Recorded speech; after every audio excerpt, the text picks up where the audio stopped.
नमस्कार प्यारे विद्यार्थियों, विद्या भारती की ऑनलाइन क्लास में आप सभी का स्वागत है। हम कक्षा 10 के पिछले वीडियो में यह सीखा था कि जो समीकरण होते हैं उनको हल करने की कितनी विधियां होती हैं, जिसमें हमने ये सीखा था कि समीकरण हल करने में गुणनखंड विधि अर्थात प्रचलित विधि, पूर्ण वर्ग विधि तथा द्विघात सूत्र जिसका दूसरा नाम श्रीधर आचार्य सूत्र विधि भी है, इनके द्वारा इन तीन तरीकों से या इन तीन विधियों से हम समीकरणों को हल करके उसके मूल ज्ञात कर सकते हैं। पिछले वीडियो में हमने जो गुणनखंड विधि थी उसके बारे में चर्चा की थी तथा उससे संबंधित हमने सवालों को हल भी किया था और किस प्रकार से उस विधि से हम गुणनखंड ज्ञात कर सकते हैं उसके बारे में चर्चा की थी। आज के वीडियो में हम जो हमारे समीकरण है उनको, जो हमारी अगली विधियां हैं, जो पूर्ण वर्ग विधि व द्विघात सूत्र विधि द्वारा समीकरणों को हल करना सीखेंगे। मैंने एक समीकरण पहले से आपके सामने लिख रखा है। पहले हम चर्चा कर रहे हैं पूर्ण वर्ग विधि के बारे में कि पूर्ण वर्ग विधि से हम किसी समीकरण को किस प्रकार से हल कर सकते हैं। तो हम सबसे पहले चर्चा कर रहे हैं पूर्ण वर्ग विधि, तो उससे संबंधित मैंने एक समीकरण आपके सामने ले रखा है।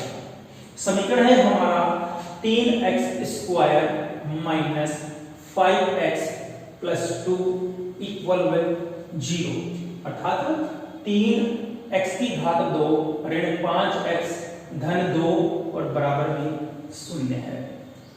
इसको हम पूर्ण वर्ग विधि द्वारा हल करेंगे। तो पूर्ण वर्ग विधि द्वारा हल करते समय किन किन बातों का ध्यान रखना है वो हमें सबसे पहले पता होना चाहिए, इसलिए हम उसके बारे में चर्चा करेंगे, वो भी चरणबद्ध तरीके से।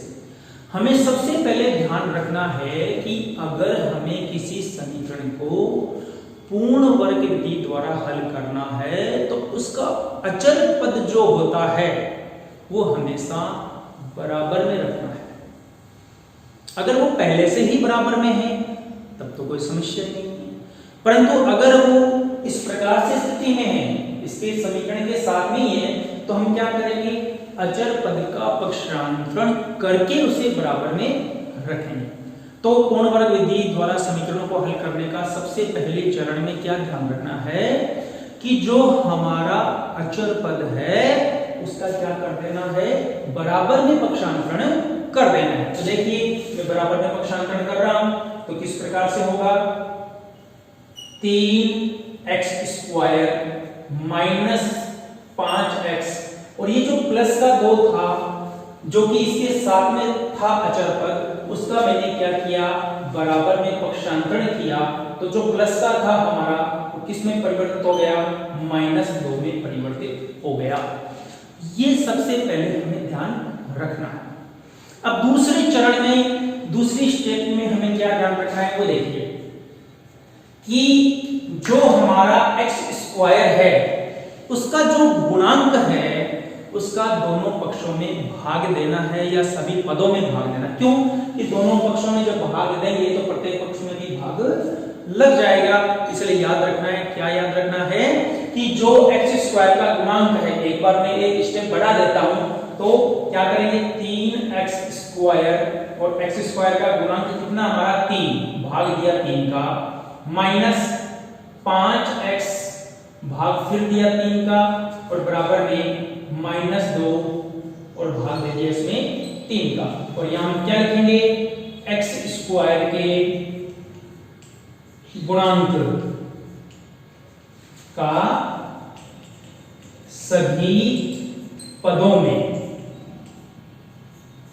क्या देने पर, भाग देने पर, दोनों पक्षों में भाग देने पर भी लिख सकते हैं, कोई समस्या नहीं है, क्योंकि दोनों पक्षों में जब भाग देंगे तो पक्ष के प्रत्येक पद में भाग लगेगा, इसलिए हम सभी पदों में भाग देने पर भी लिख सकते हैं या दोनों पक्षों में भाग देने पर भी लिख सकते हैं। तो हमें क्या प्राप्त होगा वो देखिए, 3x² में 3 का भाग दिया, 3 से 3 कटा, क्या प्राप्त हुआ, x² - 5x बट्टे में 3 और बराबर क्या प्राप्त होगा, माइनस का 2/3।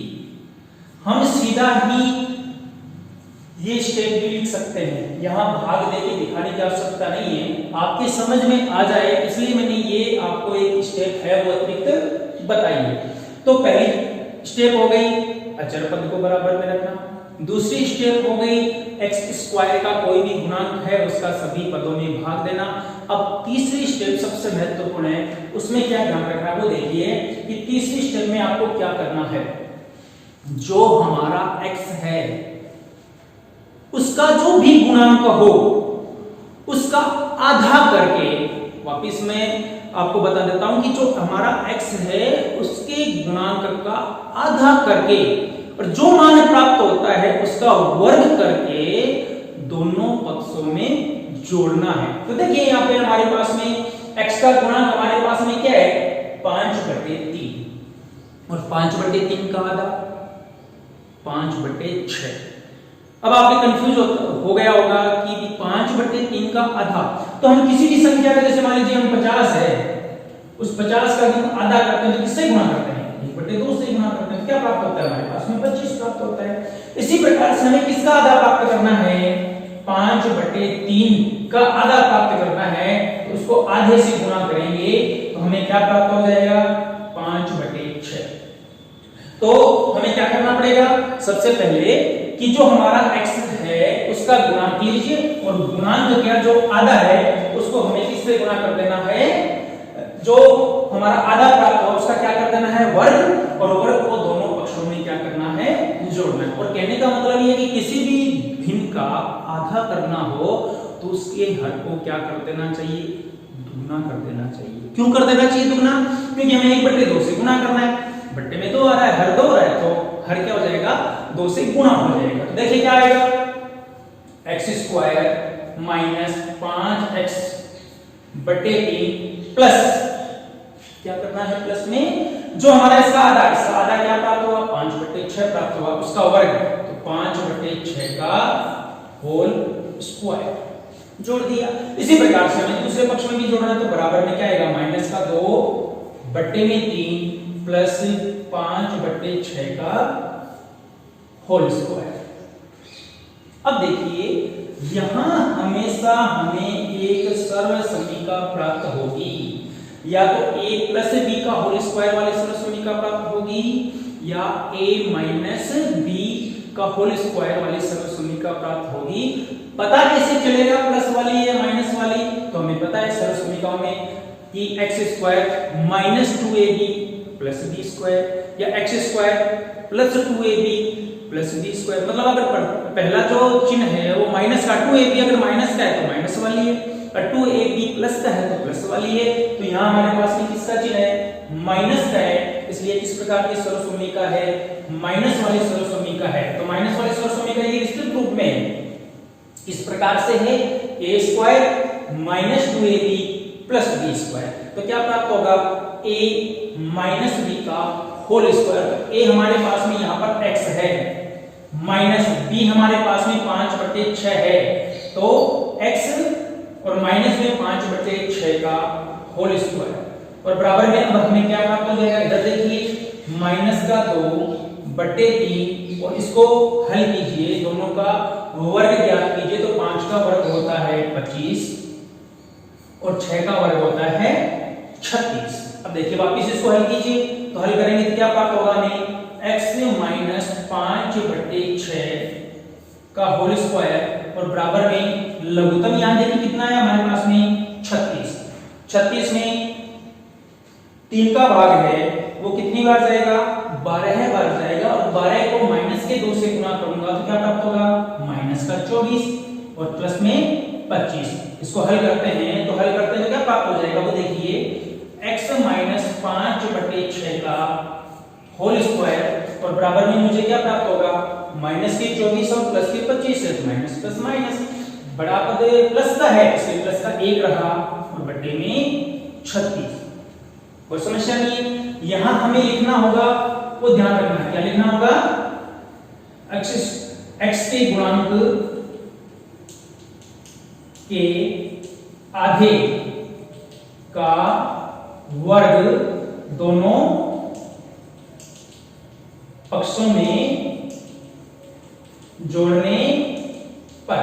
अब देखिए ध्यान से यहाँ पे, अब यहाँ पर हमारे पास में स्क्वायर है, अगर हम स्क्वायर हटाएंगे इधर किस में आ जाएगा, पूरा का पूरी जो पद है हमारे पास में किस में आ जाएगा, रूट में आ जाएगा। तो हमें किस प्रकार से प्राप्त होगा, देखिए मैं आपको यहाँ करके बता रहा हूँ। तो अगला स्टेप किस प्रकार से प्राप्त होगा, अगर मैं इसका स्क्वायर हटाता हूं तो क्या प्राप्त होगा, x माइनस 5/6 और बराबर में क्या प्राप्त हो जाएगा, 1/36 किस में आ जाएगा, रूट में आ जाएगा। और रूट जो भी संख्या का होती है उसका हमें पता नहीं होता कि ये प्लस की है माइनस की, इसलिए दोनों चीज लग जाएंगे प्लस और माइनस। वापस देखिए हल क्या प्राप्त होगा, x माइनस 5/6 बराबर में प्लस माइनस 1 का वर्गमूल 1 ही होता है, इसलिए 1 और 36 का कितना हो गया, 6 हो गया। अब देखिए हमें क्या प्राप्त होगा, अगले वाला जो बराबर में पद है प्लस माइनस में प्राप्त हुआ, अर्थात प्लस का 1/6 भी हो सकता है और माइनस का 1/6 भी हो सकता है। तो हम क्या करेंगे वो देखिए, सबसे पहले लेंगे प्लस का चिन्ह लेने पर, तो प्लस का मैं चिन्ह ले रहा हूं तो क्या आएगा मेरे पास में, x माइनस 5/6 और बराबर में प्लस का आएगा 1/6, क्योंकि प्लस का चिन्ह है।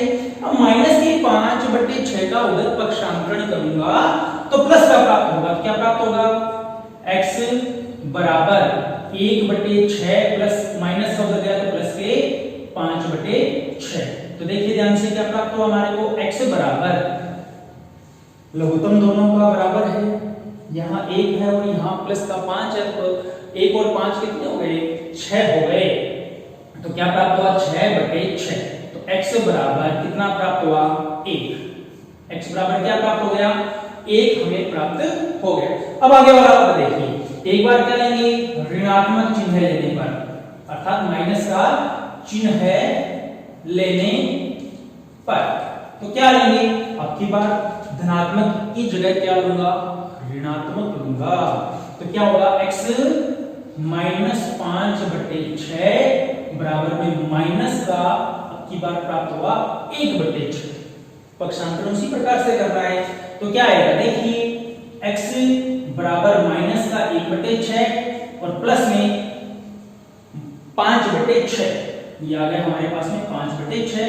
तो क्या आएगा, x बराबर माइनस का 1 और प्लस के 5 है, तो क्या बचेगा हमारे पास में, प्लस के 4 बचेंगे, 4/6 और इसको हल करेंगे क्या प्राप्त हो जाएगा, 2 के पाड़े से कटेगा 2/3। x का मान कितना प्राप्त हो गया हमारे पास में, x बराबर 2/3। इस प्रकार से इस समीकरण के जो मूल है वो हमें क्या प्राप्त होंगे, x बराबर 1 तथा x बराबर 2/3 प्राप्त हुआ। तो समीकरण के जो मूल है वो क्या होगा, 1 व 2/3। तो इस प्रकार से हम किसी भी समीकरण को पूर्ण वर्ग विधि द्वारा ज्ञात कर सकते हैं। एक बार उसको मैं वापस से आपको रिपीट कर देता हूं कि किन किन चरणों का ध्यान रखना है, किन किन बातों का ध्यान रखना है। सबसे पहली बात, अचर पद को बराबर में रखना है। बराबर में रखने के पश्चात जो हमारे x² का गुणांक है उसका दोनों पक्षों में या सभी पदों में भाग देना है। और तीसरे चरण में क्या करना है कि जो हमारा x है उसके गुणांक का आधे का वर्ग दोनों पक्षों में जोड़ना है। जोड़ने के पश्चात हमें क्या प्राप्त हो जाएगी, एक सर्वसम्मिका प्राप्त होगी, a प्लस b का होल स्क्वायर या a माइनस b का होल स्क्वायर। चिन्ह से पता चल जाएगा कि प्लस वाली है या माइनस वाली है, उससे हम जो सर्वसम्मिका के रूप में लिख लेंगे और उसको हल करेंगे। तो हमारे पास में जब वर्गमूल निकालेंगे दूसरे पक्ष का तो धन और ऋण में प्राप्त होगा। तो एक बार हमें धनात्मक चिन्ह लेना है, एक बार ऋणात्मक चिन्ह लेके उसको हल करना है। हल करने के पश्चात हमें जो मान प्राप्त होगा वही हमें उस समीकरण की मूल प्राप्त होंगे। तो पूर्ण वर्ग विधि आपको समझ में आ गई होगी। अब हम दूसरी विधि लेते हैं और अंतिम विधि है वो है हमारी कौन सी, द्विघात सूत्र विधि। तो हम द्विघात सूत्र विधि द्वारा भी इसी समीकरण को हल करते हैं कि द्विघात सूत्र द्वारा हम किस प्रकार से दिया गया जो हमारा समीकरण है उसके मूल किस प्रकार से ज्ञात कर सकते हैं। ये आसान विधि है, इसका इतना टफ नहीं है, आसानी से हम इस विधि द्वारा किसी भी समीकरण का मूल ज्ञात कर सकते हैं। किस प्रकार से ज्ञात कर सकते हैं, उसके लिए सबसे पहले आपको एक सूत्र याद होना चाहिए। और द्विघात समीकरण का सूत्र होता है हमारे पास में, मैं आपको यहां लिख देता हूं। इसका सूत्र क्या होगा वो देखिए, x का मान ज्ञात करना है, इसलिए x बराबर क्या होगा वो देखिए, -b प्लस माइनस और वर्गमूल के अंदर आएगा आपके पास में b स्क्वायर माइनस 4ac और पूरे के बट्टे में क्या आएगा 2a। अब इसमें a b व c के मान हमें क्या करने हैं, प्रतिस्थापित अगर इस सूत्र के अंदर कर देंगे तो हमें x का जो मान है वो प्राप्त हो जाएगा। अब किस प्रकार से होगा वो देखिए, जैसा कि पहले वाले समीकरण को हम इस विधि से हल करें तो क्या करेंगे, सबसे पहले समीकरण की तुलना करनी पड़ेगी हमें। समीकरण की तुलना, मानक समीकरण, मानक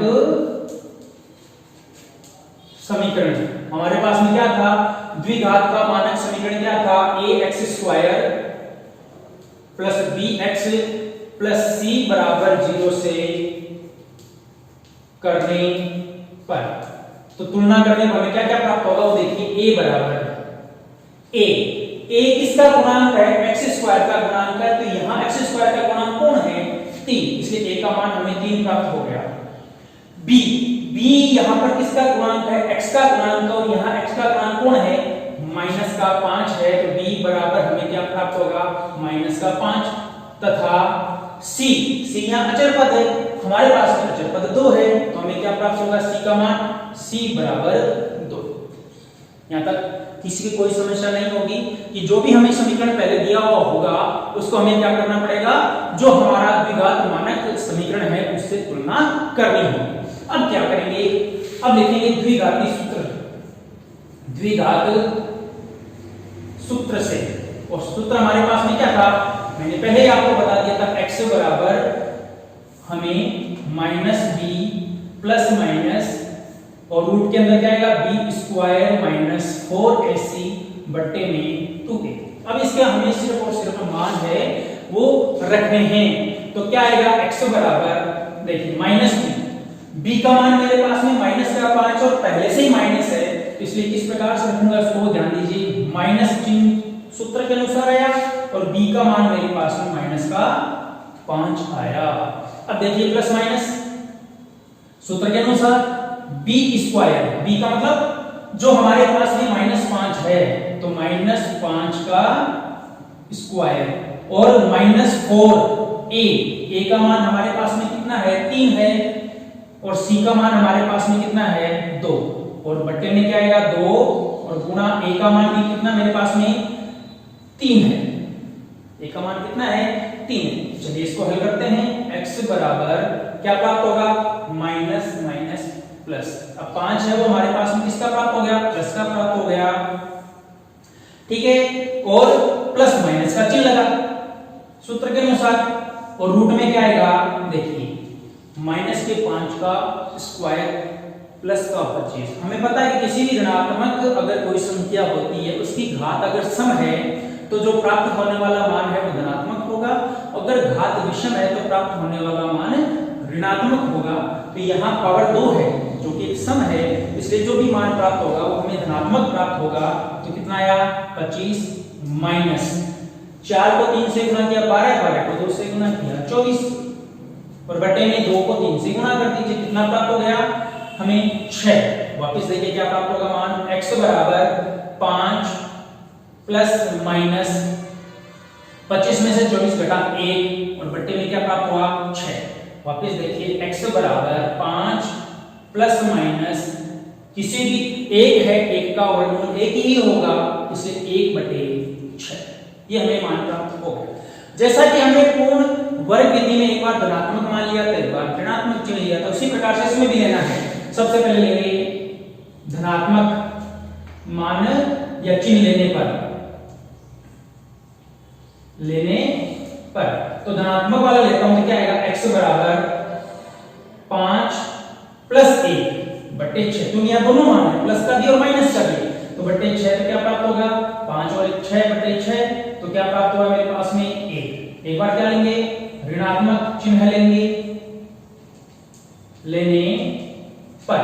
तो अब की बार ऋणात्मक लेता हूं तो क्या आएगा, x बराबर 5 माइनस 1 बट्टे 6 बराबर 4 बट्टे 6, और 2 के पारे से दोनों को कैंसिल किया, क्या प्राप्त हुआ 2 बटे 3। अतः समीकरण के जो मूल है वो क्या प्राप्त होंगे, 1 व 2 बटे 3 है। तो इस प्रकार से हम द्विघात जो सूत्र है उस विधि द्वारा भी हम समीकरणों को हल कर सकते हैं। तो उसमें क्या ध्यान रखना है, मैंने बोला सबसे महत्वपूर्ण चीज क्या है हमारे पास में, द्विघात जो समीकरण विधि से अगर समीकरणों को हल करना है तो उसका सूत्र है।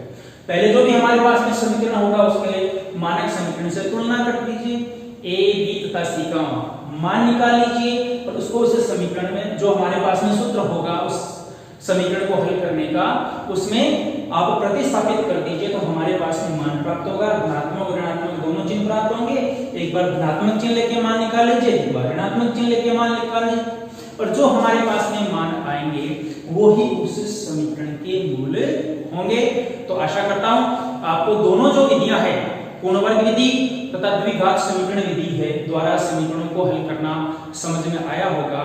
इस प्रश्नावली में जो कि हमारे 3.4 में जो पूर्ण वर्ग विधि और द्विघात सूत्र विधि द्वारा हल करने के लिए काफी सवाल दिए हुए हैं, आप उन सवालों को हल करना। धन्यवाद।